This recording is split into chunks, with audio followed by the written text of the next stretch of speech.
So I'm going to do a bit of color mixing today just to show the range of colors that you can get using just 3 colors and black and white, and you can get an enormous range of colors from those. This is something that a lot of beginners skip. The color mixing exercises, they think it's tedious, but it can be a lot of fun. Make a bit of a challenge for yourself to do it and learn about color this way. It really is the best way to learn what color makes what color, how to harmonize colors. When you're using colors straight out of the tube, they're really jarring. So today I'm using Ultramarine Blue, which this is straight out, Napthol Crimson, which is straight out of the tube here, and Cad Yellow Light Hue, which is right here. It's very bright yellow. And I've mixed each of these just with the blue with some white to show you. It's sort of almost a violety blue, the ultramarine, so it is quite cool. The Napthol Crimson mixed with white makes sort of more of a peach than a pink.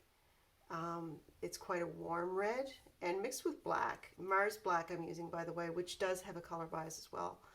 It makes almost a browny kind of purpley brown color, so that's an interesting combination.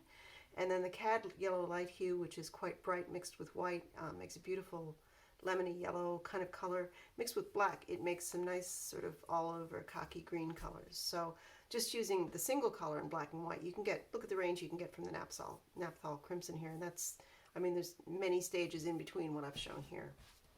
So let's start mixing some colors.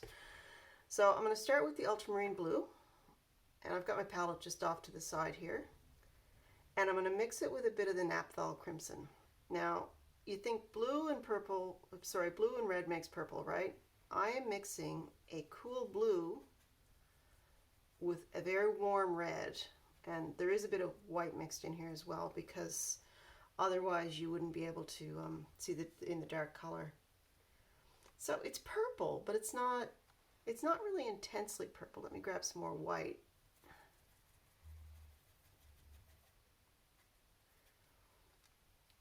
It's kind of a muted purple. It's pretty. It's really nice. I like it. But I've just mixed a cool blue and a warm red. Now, that's something that people struggle to get purple sometimes, and this is, you have to understand. I've got some Cad, what have I got here?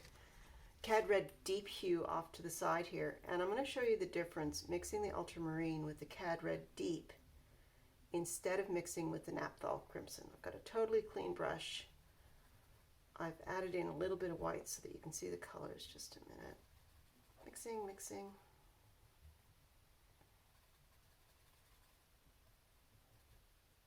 Bit more blue. Takes a while. You have to get used to it and just play. This is not a waste of paint. This is part of your education. And that is going to give you a more purpley purple than the Napthol red. Now it's a little hard to see, again, the differences. It doesn't show very well on camera, but I can see it here. So what you need to do really is experiment with your colors. I'm going to grab one other color.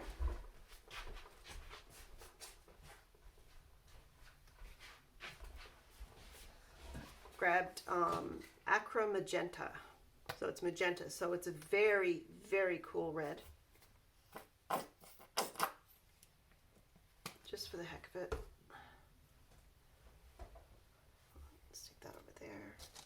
Grab another clean brush. Some processed blue. Magenta.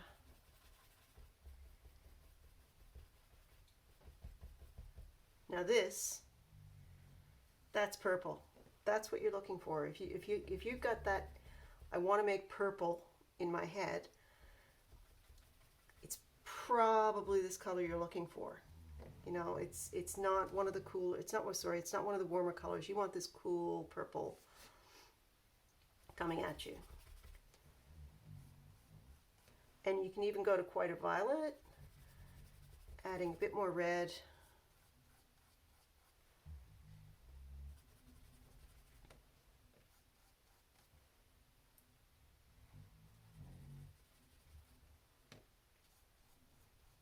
And I'm nowhere, there's no way that I'm getting back to these more muted purples using this magenta and the ultramarine blue, unless I add in other colors, of course. So just shows you the difference when you're choosing your reds and when you're choosing your colors to mix together. The red or the blue or the yellow or whatever that you choose makes a huge difference. I'll put that brush off to the side now as well. Okay, let's try some of the processed blue. Clean my brush off just a bit. You notice I do that on my desk surface. I deliberately cover my desk with paper that I'm going to reuse later on, so it's just it'll be used. A little bit of the blue, a little bit of the cad yellow.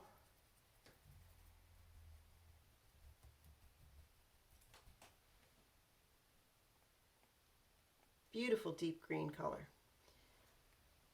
The blues, most of them do tend to be very strong in pigmentation. So when you're mixing, bear in mind that it only takes sometimes a little bit, I still haven't got enough yellow, a little bit of blue to tint your lighter colors. So I've got probably, at this point, I would guess that I've got about 5 times the amount of yellow that I do to blue here, even maybe more, to get to this lighter green. It's beautiful, almost lime green, this one. Add a bit of white to that.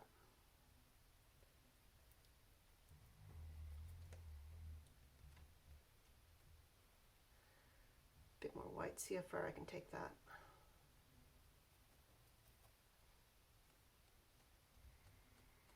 Beautiful pale yellow green. So I'm going to, at this point, I'll speed up the video because you don't need me talking through every single color combination that I do.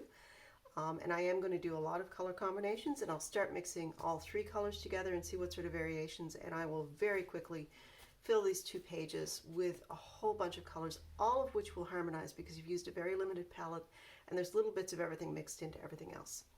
So at this point, I will speed up and I'll be back in a few minutes.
So I filled up my page. That took me about 5 minutes, and I could have gotten a lot more subtle with some of the color shifts. Obviously, there's hundreds and hundreds and hundreds of different combinations that you can make using those 3 colors.